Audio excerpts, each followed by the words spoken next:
Hello बच्चों, कैसे हैं आप लोग। हम लोगों ने पिछले वीडियो में एक्सरसाइज 3.2 का सॉल्यूशन देखा, pair of linear equation in two variables का। आज हम एक्सरसाइज 3.3 का सॉल्यूशन देखेंगे। इससे पहले हम पोलिनोमियल्स का सॉल्यूशन बना चुके हैं। अगर आपको देखना है तो आप प्लेलिस्ट में जाकर देख सकते हैं। ओके, अब बढ़ते हैं एक्सरसाइज 3.3 के सॉल्यूशन की तरफ। और हमारा पहला क्वेश्चन ये आता है, solve the flowing pair of linear equation by the substitution method.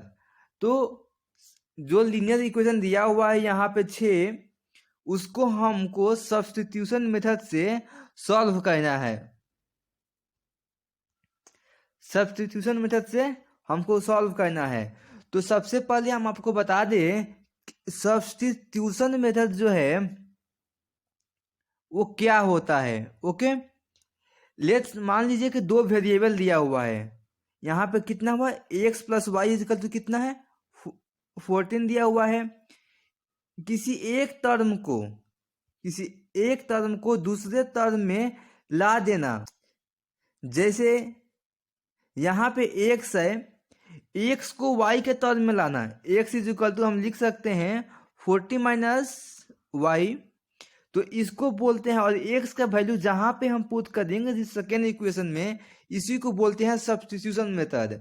यानी कि कैंसिल करके नहीं, एक वैल्यू को दूसरे वैल्यू में ले जाकर पुट कर देंगे, इसी को बोलते हैं substitution method. Okay, I hope आपको ये मेथड समझ में आया होगा क्या होता है सब्स्टिट्यूशन मेथड। अब देखते हैं अपना पहला क्वेश्चन। तो हमारा पहला क्वेश्चन ये है, x plus y is equal to 14। अब x को जो है y के टर्म में लिख देते हैं। y को लाएंगे राइट हैंड साइड, तो प्लस है यहाँ पे, तो क्या हो जाएगा, यहाँ पे माइनस हो जाएगा ना। x is equal to 14 minus y. Okay, अब सेकेंड इक्वेशन कितना है हमारे पास, x minus y is equal to 4। Okay, अब यहाँ पे इक्वेशन वन है, इक्वेशन 2 हो गया। इक्वेशन 1 को इक्वेशन 2 में हम पुट करेंगे, यानी कि इक्वेशन 1 को इक्वेशन 2 में हम सब्स्टिट्यूट करेंगे। तो मेरे पास कितना जाएगा, 40 माइनस वाई, और एक यहाँ पे माइनस वाई ऑलरेडी है, तो माइनस वाई यहाँ पे होगा is equal to 4। 40 minus 2y, क्योंकि माइनस माइनस क्या होता है, ऐड हो जाता है ना, तो माइनस 2y हो जाएगा यहाँ पे इज इक्वल टू 4। अब यहाँ पे अपने मन से हम इसको सॉल्व करेंगे, तो 10y is equal to 2y, y का वैल्यू निकल गया, कितना हो गया, y का वैल्यू 5। अब y के वैल्यू इक्वेशन 1 में या इक्वेशन 2 में किसी में पुट करेंगे तो x का वैल्यू निकल जाएगा। आई होप आपको पहला क्वेश्चन समझ में आया होगा, और सब्स्टिट्यूशन मेथड क्या होता है ये भी आपको अच्छा से समझ में आया होगा। ओके, अब बढ़ते हैं सेकेंड क्वेश्चन पे। सेकेंड क्वेश्चन हमारे पास ये है, s minus t is equal to 3, first linear equation. और सेकेंड लीनियर इक्वेशन हमारे पास क्या है, s by 3 plus t by 2 is equal to 6। Okay, तो एस को जो है हम टी के तौर में लिख देते हैं। टी को यहाँ लाएंगे लेफ्ट हैंड साइड से राइट हैंड साइड, तो s is equal to 3 plus t. और यहाँ पे हमारा सेकेंड इक्वेशन है s by 3 plus t by 2 is equal to 6। अब इसको हम सॉल्व करेंगे तो हमारे पास क्या हो जाएगा, ये सेकेंड इक्वेशन हो जाएगा हमको। ठीक, सेकेंड इक्वेशन ऐसा मिलेगा हमको। अब यहाँ पे इक्वेशन 1 का जो वैल्यू है एस का वैल्यू इक्वेशन 2 में हम पुट करेंगे। ठीक, तो एस का वैल्यू हम इक्वेशन 2 में हम पुट करेंगे, सब्स्टिट्यूट करेंगे, तो हमारे टी के टर्म में केवल हो जाएगा, और यहाँ से हम टी का वैल्यू मिल जाएगा, टी इजिकल टू 6। यहाँ पे हम सॉल्व करेंगे। आई होप आपको सॉल्व करना आता होगा, अगर नहीं तो यहाँ पे ध्यान से देख लिए, आप समझ जाइएगा। जहाँ समझ नहीं आया है वहाँ कमेंट कर दीजिए, हम आपको बता देंगे उसी वक्त।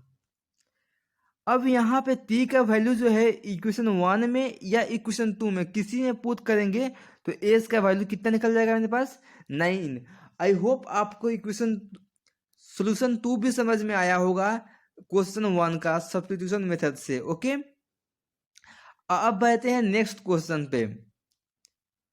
हमको जहां तक लगता है कि कई लोग बच्चों का ये क्वेश्चन सॉल्व ही नहीं हुआ होगा, क्योंकि ये दोनों लाइन एक दूसरे के पैरेलल है। तो आप यहाँ पे कंपेयर कीजिएगा, हम आपको पिछले वीडियो में बताए थे ऐसा कंडीशन जब फॉलो होता है तो उसको क्या बोलते हैं। हम बता देते हैं फिर से, जब a1/a2 is equal to b1/b2 is equal to c1/c2 है तो इसको बोलते हैं पैरेलल कोइंसिडेंट, यानी कि इसका मतलब हो गया कि एक दूसरे पे ही लाइन जो है लाइक कर रहा है। ओके, ऐसे मान लीजिए हम लिखे 4x और फिर लिख दें हम यहाँ पे, समझा तो नहीं पा रहे हैं अभी, ऐसे अच्छे से एग्जाम्पल नहीं दे पा रहे हैं, लेकिन समझिए कोइंसिडेंट एक ही पर लाइक करे, ठीक। तो जब ये कंडीशन आता है मेरे पास, कैसे होगा ये,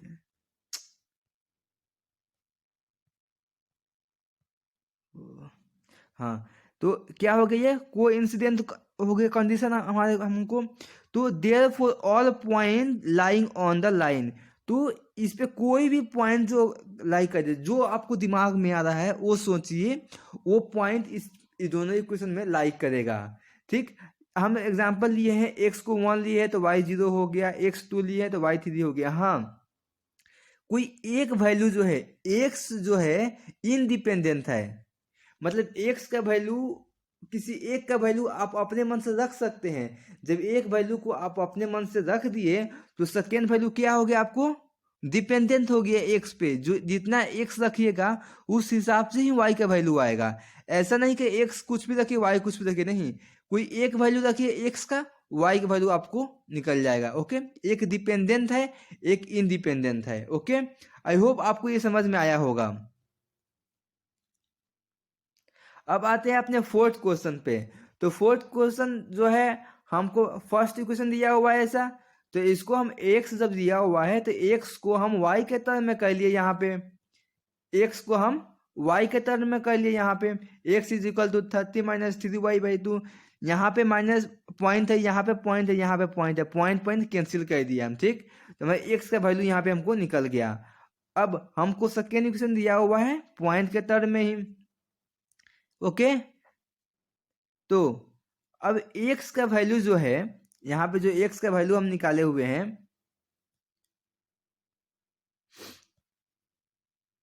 यहाँ पे जो हम x का वैल्यू निकाले हुए हैं उसको हम इक्वेशन 2 में पुट कर देंगे, तो हमको ऐसे मिलेगा इक्वेशन एक। और ऐसे हम सॉल्व करेंगे, अगर सॉल्व करना आता होगा आपको तो, नहीं तो आप यहाँ पे ध्यान से देख ले, सॉल्व समझ जाइएगा आप। ओके, हम अच्छे से सॉल्व कर दिए हैं, तो y का वैल्यू निकलेगा। अब y का वैल्यू इक्वेशन 1 में, इक्वेशन 2 में, इक्वेशन 3 में किसी में पुट कीजिए, आपको x का वैल्यू निकल जाएगा। और x और y का वैल्यू यहाँ पे निकल गया। आई होप आपको ये क्वेश्चन भी समझ में आया होगा। ओके, अब बढ़ते हैं अपने थर्ड क्वेश्चन पे, फिफ्थ क्वेश्चन पे, सॉरी। यहाँ पे भी वैसे ही एक इक्वेशन दिया हुआ है। ओके, यहाँ पे कांस्टेंट कितना है, 0 है आपको, तो x को हमने y के टर्म में लिख दिया यहाँ पे, इसको बोल दिया इक्वेशन 1, इक्वेशन 2 भी दिया हुआ हमको यहाँ पे। ओके, अब जो है इक्वेशन 1 को एक value of 1 put in equation 2, यहाँ पे इक्वेशन 1 भी लिख सकते हैं आप। इक्वेशन 1 को इक्वेशन 2 में हमने पुट कर दिया तो हमको ऐसे मिलेगा। अब इसको सॉल्व कीजिएगा तो x का वैल्यू 0 मिलेगा और फिर उसके बाद y का वैल्यू भी 0 मिलेगा। ओके,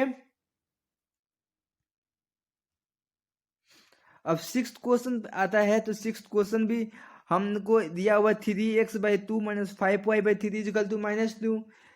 अब इसको हम क्रॉस मल्टीप्लीकेशन ऐसे करेंगे तो यहाँ पे कितना आ जाएगा, नीचे में एलसीएम 6 हो जाएगा, तो 6 आके यहाँ पे राइट हैंड साइड में मल्टीप्लाई हो जाएगा, ये हो जाएगा 9x - 10y इक्वल टू -12।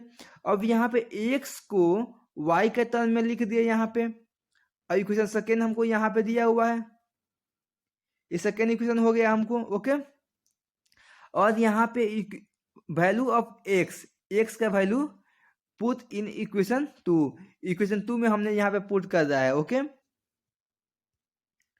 तो हम पुट करेंगे, उसके बाद यहाँ पे ऐसे हो जाएगा। उसके बाद हम सॉल्व करेंगे इसको अच्छे से, तो हमको किसका वैल्यू मिल जाएगा, यहाँ पे हमको x का वैल्यू मिल जाएगा, सॉरी y का वैल्यू मिल जाएगा। ओके, अब y का वैल्यू इक्वेशन 1 में या इक्वेशन 2 में किसी एक में आप पुट कीजिएगा, इसमें या इसमें, किसी एक में आप y का वैल्यू रखिएगा तो आपको x का वैल्यू भी मिल जाएगा। तो x का वैल्यू कितना है 2 और y का वैल्यू 3। आप होप आपको फर्स्ट क्वेश्चन जो है, फर्स्ट क्वेश्चन का 6th पार्ट है, अब 6वां पार्ट आपको अच्छे से समझ में आया होगा। अब बढ़ते हैं सेकेंड क्वेश्चन पे। सेकेंड क्वेश्चन हमको ये है, ओके, तो solve 2x plus 3y is equal to 11 and 2x plus 4y is equal to minus 24 and hence find the value of m for which y is equal to mx plus 3। Okay, I hope आपको question हम समझाते हैं। पहले question given है कि दो equation दिया हुआ है, कौन कौन, एक ये इक्वेशन दिया हुआ है, एक ये इक्वेशन दिया हुआ है। ओके, ये दोनों इक्वेशन को हमको सॉल्व करना है। आपको जो भी मेथड आता है उस मेथड से इस इक्वेशन को सॉल्व कीजिए और x एंड y का वैल्यू यहाँ पे फाइंड आउट कीजिए। ओके, जब x एंड y का वैल्यू फाइंड आउट कर दीजिएगा तो y is equal to mx plus 3 है हमको गिवन है। हमको क्या चाहिए यहाँ पे, हमको m का वैल्यू चाहिए। ओके, तो y का वैल्यू पुट करेंगे, फिर x का वैल्यू यहाँ पे रखेंगे तो m का वैल्यू हमको मिल जाएगा। अब देखिए क्वेश्चन बनाए हुए हैं आगे हम, यहाँ पे देखिए दो इक्वेशन गिवन है कि नहीं, यहाँ पे लिखे हुए हैं दो इक्वेशन। ओके, अब थर्ड इक्वेशन भी है y equal to mx plus 3, यहाँ पे हमको m चाहिए, ठीक, m चाहिए ना हमको। तो हमने क्या किया, यहाँ पे देखिए चलाकी देखिए मेरा, यहाँ पे जो है 2x जो है 2x दोनों में कॉमन है, सेम है, तो क्या कर दिया हमने यहाँ पे आसानी से इक्वेशन 1 को इक्वेशन 2 से हमने माइनस कर दिया। जब इक्वेशन 1 को इक्वेशन 2 से हमने माइनस किया तो ये कैंसिल हो गया मेरा, और यहाँ पे माइनस जो था वो प्लस हो गया ना। जब प्लस हुआ तो 3y प्लस 4y कितना हो जाएगा हमारे पास, 7y हो जाएगा। और यहाँ पे ये ऐड करेंगे तो y का वैल्यू हमको यहाँ पे मिल जाएगा। तो y का वैल्यू हमको क्या मिला बच्चों, 5 मिला कि नहीं। ओके, अब बढ़ते हैं नेक्स्ट स्लाइड पे और देखते हैं x का वैल्यू कितना मिला। अब वहां पे जब y का वैल्यू मिल ही गया तो y की वैल्यू किसी एक में पुट कर दो ना, 1 में या 2 में। जब 1 या 2 में हम पुट करेंगे तो x का वैल्यू हमको मिल जाएगा। तो x का वैल्यू कितना मिला हमको, -2 मिला। अरे बोल भी दो। ओके, अब x का वैल्यू हमको मिल गया -2, y का वैल्यू भी मिल गया कितना, 5।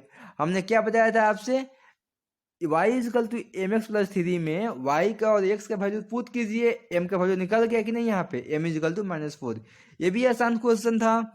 ओके, ठीक है ना बच्चों। हम बढ़ते हैं नेक्स्ट क्वेश्चन पे। कोई प्रॉब्लम है तो कमेंट कीजिए, हम वहां पे हम सॉल्व दे देंगे आपको। अच्छा, थर्ड क्वेश्चन यहीं पे रख दिया हमने, देखो बच्चों यहाँ यहीं पे हमने थर्ड क्वेश्चन भी रख दिया, ठीक। तो थर्ड क्वेश्चन में 6 पार्ट है, तो आपको बताते हैं थर्ड क्वेश्चन। तो थर्ड क्वेश्चन पढ़ कर बताते हैं, from the pair of linear equation for the following problems and find their solution of substitution method. ये जो इक्वेशन जो ये दिया हुआ है वर्ड प्रॉब्लम क्वेश्चन दिया हुआ है, तो यहाँ पे हमको क्या बनाना है, हमको पेयर ऑफ लीनियर इक्वेशन क्या करना है, हमको बनाना है। उसके बाद सब्स्टिट्यूशन मेथड से हमको उसका वैल्यू निकालना है जो जो पूछा हुआ है, ठीक। तो सबसे पहले हम लीनियर इक्वेशन फॉर्म करेंगे, उसके बाद लीनियर इक्वेशन को सब्स्टिट्यूशन मेथड से सॉल्व करेंगे, और जब सब्स्टिट्यूशन मेथड से सॉल्व कर देंगे तो हमको उस चीज़ का वैल्यू मिल जाएगा और आसानी से लिख सकते हैं। आपको लगता है, आपको फील हो रहा है कि नहीं मैथमेटिक्स। ओके, आई होप आपको फील हो रहा होगा, आपको मन लगेगा पढ़ने में अब, ठीक है ना बच्चों। तो मन लगा कर पढ़ाई कीजिए और बोर्ड में अच्छे मार्क्स लाइए, ठीक है बच्चों। हाँ, तो यहाँ पे देखिए लेट फर्स्ट, ओह से हमने क्वेश्चन पढ़ा ही नहीं आया था, कैसे कैसे लोग हैं यहाँ पे। हाँ, अब पढ़ते हैं फर्स्ट क्वेश्चन, ठीक। तो the difference between 2 number is equal to 26 and the number is 3 times the other then. अच्छा, हाँ, बोल रहा है कि 2 नंबर का डिफरेंस कितना है 26, और एक नंबर जो है दूसरे नंबर से 3 टाइम्स है, तो नंबर निकालिए। ओके, तो इसके लिए हम सबसे पहले क्या करेंगे, इक्वेशन लिखेंगे हम। Let first number is x और सेकेंड नंबर इज वाई। ऐसे ही आपको एग्जाम में लिखिएगा, तो एग्जाम में लिखिएगा तो आपको नंबर मिलेगा, ठीक। हैंड राइटिंग में गंदा है, आप अच्छे से लिखिएगा, ठीक। तो क्वेश्चन बोला है according to question x minus y is equal to 26, x is equal to 3y। अब यहाँ पे x इजिकल जब 3y है तो x का वैल्यू हम पुट करेंगे किसमें, इक्वेशन 2 पुट इन इक्वेशन 1 में। तो यहाँ पे x का वैल्यू कितना हो जाएगा, यहाँ पे 3y, तो 3y माइनस वाई कितना हो गया, 2y is equal to 26, y is equal to 13 हो जाएगा कि नहीं।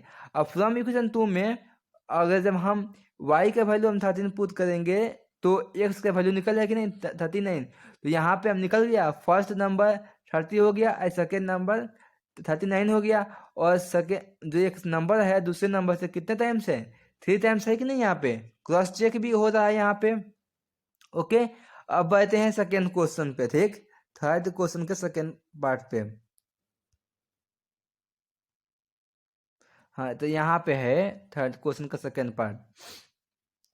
The larger of two supplementary angle exceeds the smaller by 18 degree, find them. अच्छा, सप्लीमेंट्री एंगल है, सप्लीमेंट्री एंगल क्या होता है, x plus y is equal to 180।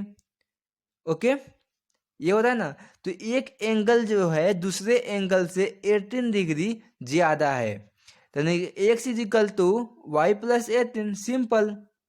अब इस दोनों को हम सॉल्व करेंगे तो हमको एक्स का एक एंगल मिल जाएगा, एक वाई वाला एंगल मिल जाएगा। ओके, देखिए हम सॉल्व किए हुए हैं। ओके, तो यहाँ पे क्या किए, let the angle of x and y, हमने एक एंगल ले लिया x and y. X plus y is equal to क्या है, सप्लीमेंट्री एंगल है, तो x plus y is equal to कितना है, 180 डिग्री। एक एंगल जो है दूसरे एंगल से 18 डिग्री ज्यादा है, तो x is equal to y plus 18। अब इक्वेशन 2 को इक्वेशन 1 में हमने रख दिया, इक्वेशन 2 को इक्वेशन 1 में हमने पुट कर दिया, तो y plus 18 plus y equal to 18, और यहाँ पे y का वैल्यू निकल गया 81 डिग्री, एक 99 डिग्री। ओके, अब देखिएगा सेकेंड एंगल जो है फर्स्ट एंगल से 18 डिग्री ज्यादा है। ओके, आई होप आपको सेकेंड क्वेश्चन भी समझ में आया होगा। अब बढ़ते हैं थर्ड क्वेश्चन पे। बच्चों, अब हम आ गए हैं थर्ड क्वेश्चन पे और देखते हैं थर्ड क्वेश्चन क्या कर रहा है, ठीक। The coach of cricket team buys 7 bat 6 balls at 3,800, latest is buys 3 bat 5 balls on 1,750 rupees, find the cost of each bat and each ball। ये आपको शायद पिछले एक्सरसाइज में इस टाइप के क्वेश्चन आपको बताए थे, लेकिन तब भी हम बता रहे हैं आपको इस एक्सरसाइज में भी। ओके, तो बच्चों हमने यहाँ पे बता दिया कि कॉस्ट ऑफ बैट कितना मान लिया हमने यहाँ पे x, cost of ball, cost of 1 bat, sorry यहाँ पे 1 लिख दीजिएगा आप, 1 बैट एंड 1 बॉल कितना है, एक्स है एंड वाई है। ओके, अकॉर्डिंग टू क्वेश्चन जो है 7x जो है 7 बैट है और 6 बॉल है, उसका दाम कितना है, 3,800 है। तो यहाँ पे सब्स्टिट्यूशन मेथड से हमको सॉल्व करना है, तो x को वैल्यू हम y के टर्म में कर दिए। ओके, y के टर्म में, और फिर सेकेंड क्वेश्चन क्या बोला सेकेंड बार में कि बाद में वो 3 बैट और 5 बॉल खरीदता है बच्चों से 1,750 रुपीज में।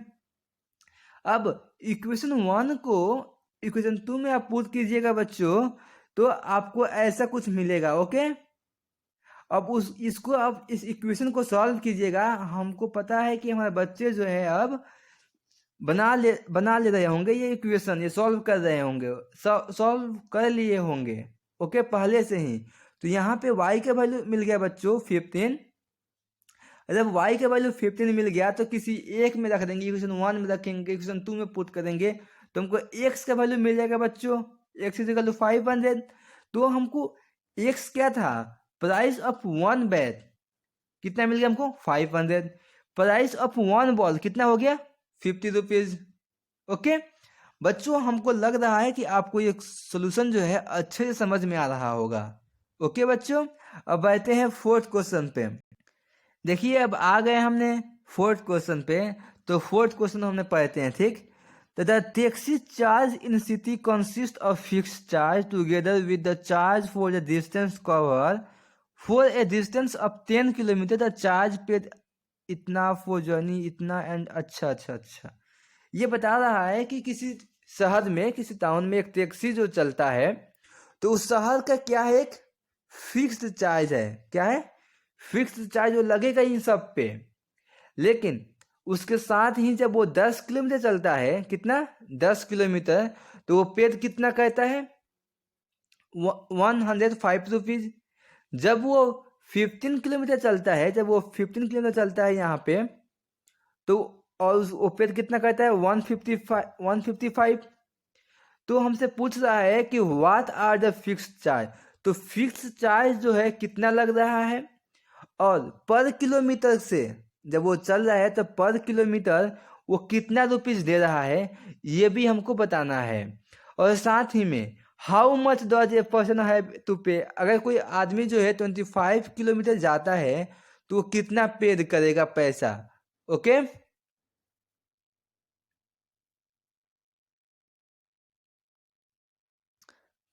हमको फिक्स चार्ज निकालना है और पर किलोमीटर के हिसाब से कितना हमको पेड करना पड़ रहा है वो निकालना है, और 25 किलोमीटर चलने पर कितना हमको पे करना है ये भी निकालना है। ओके बच्चों,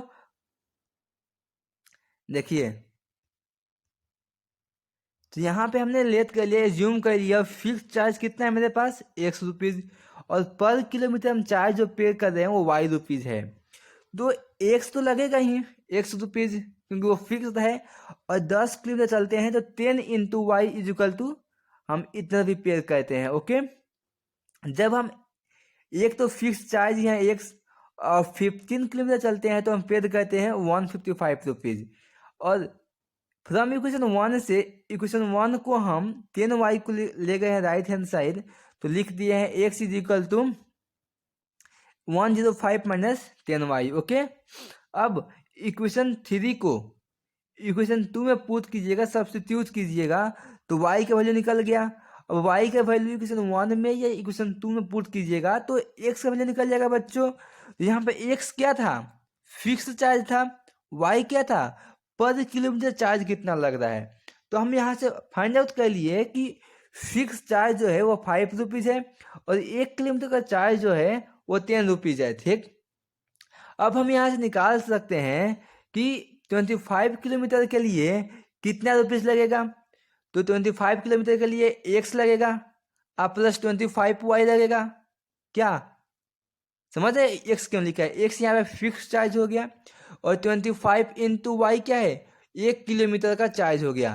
तो यहाँ पे 5 हो गया, 5 ऐड करेंगे और प्लस 25 इंटू 10 कितना हो गया 255 रुपीज़ हो गया 25 किलोमीटर का। ओके बच्चों, हमको लगता है मेरे बच्चों को ये सब सोल्यूशन अच्छे से समझ में आ रहा है। अब यहाँ पे हमें आए 5th क्वेश्चन पे, the fraction become 9/11 if 2 is added both the numerator and denominator if 3 एडेड द बोथ। अच्छा, दिया हुआ है कोई न्यूमरेटर एंड डिनोमिनेटर। ओके, तो एक में जब हम 2 ऐड करते हैं न्यूमरेटर में या डिनोमिनेटर में 2 ऐड करते हैं हमको मिलता है 9/11। ओके, और दूसरे बार में बोल रहा है कि जब हम न्यूमरेटर में 3 ऐड करते हैं और डिनोमिनेटर में भी 3 ऐड करते हैं तो हमको मिलता है 5/6। तो हमको x और y का वैल्यू निकालना है। ओके, तो निकालते हैं दोस्तों x और y का वैल्यू। तो यहाँ पे हमने एज्यूम कर लिया न्यूमरेटर कितना है हमारे पास x और डिनोमिनेटर कितना है y है। तो x प्लस 2y y/2, क्योंकि दो ऐड किए कितना आ गया मेरे पास 9/11। ओके, अब इसको हमने क्रॉस मल्टीप्लिकेशन कर दिया। जब किया क्रॉस मल्टीप्लिकेशन तो हमको कितना मिल गया ये 11x - 9y = -4। और सेकेंड क्वेश्चन में बोल रहा है कि जब हम न्यूमरेटर में 3 ऐड करते हैं और डिनोमिनेटर में भी 3 ऐड करते हैं मिलता है 5/6। और इसको भी जब हम कहते हैं क्रॉस मल्टीप्लिकेशन तो हमको मिल जाता है 6x - 5y = -3। ओके बच्चों, तो फ्रॉम इक्वेशन 1 से हमने x को y का टर्म में लिख दिया और एक्स का वैल्यू इक्वेशन 2 में पुट करेंगे तो हमको मिल जाएगा यहाँ पे y का वैल्यू। अब y का वैल्यू किसी एक में 1 में या 2 में पुट करेंगे तो हमको x का वैल्यू भी मिल जाएगा। ठीक बच्चों, यहाँ पे देखिए x का वैल्यू 7 हो गया, y का वैल्यू कितना हो गया 9 हो गया। ओके, आपको समझ में आया होगा। हाँ, अब देखते हैं सिक्स्थ क्वेश्चन क्या है। तो यहाँ पे सिक्स्थ क्वेश्चन है, तो 5 years hence the age of Jacobo will 3 times of the son 5 years ago Jacob. अच्छा, जैकोबो है और उसके बेटा है। ठीक, तो जैकोबो जो है 5 years पहले जो है अपने बेटे से कितना गया यार 3 times ज्यादा था, और 3 years बाद में जैकोबो 5 years बाद में जैकोबो जो है अपने बेटे से 5 years एगो बड़ा हो जाएगा। तो आपको जैकोबो को और उसके बेटे का एज निकालना है। आई थिंक यहीं पढ़ रहे होंगे, देख तो नहीं रहा हमको। आई थिंक आपको ये क्वेश्चन समझ में आया होगा, पढ़ लिए होगे, हमको यहाँ पे साफ साफ दिख नहीं रहा है। ठीक, बढ़ते हैं सोल्यूशन की तरफ। हमने यहाँ पे एज्यूम कर लिया कि जैकोबो का एज कितना है x और बेटे का एज कितना है y।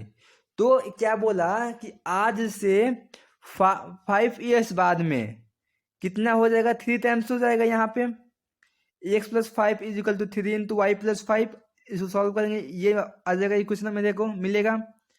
और आज से 5 years पहले में तुम्हारे एज से 7 times था। ओके, तो हमको मिल जाएगा x - 7 = -30। और जब हमने इक्वेशन 1 को y के टर्म में लिखा तो x = 10 + 3y हो जाएगा। और जब हम दोनों इक्वेशन को सॉल्व करेंगे तो y = 10, यानी कि बेटे का एज कितना है अभी प्रेजेंट में 10 ईयर। और जब y का वैल्यू किसी एक में पुट करेंगे इक्वेशन 1 में या इक्वेशन 2 में, तो बाप का एज निकल जाएगा जैकोबो का। तो जैकोबो का एज कितना था 40 ईयर्स, और बेटे का एज कितना था 10 ईयर्स। ओके बच्चों, हम अपने इस वीडियो को यहीं पे कहते हैं समाप्त। अगर आपको अच्छा लगा होगा तो आप मेरे वीडियो को लाइक करें, शेयर करें और अपने दोस्त और सब्सक्राइब करें और कमेंट करके बताएं। Thanks for watching.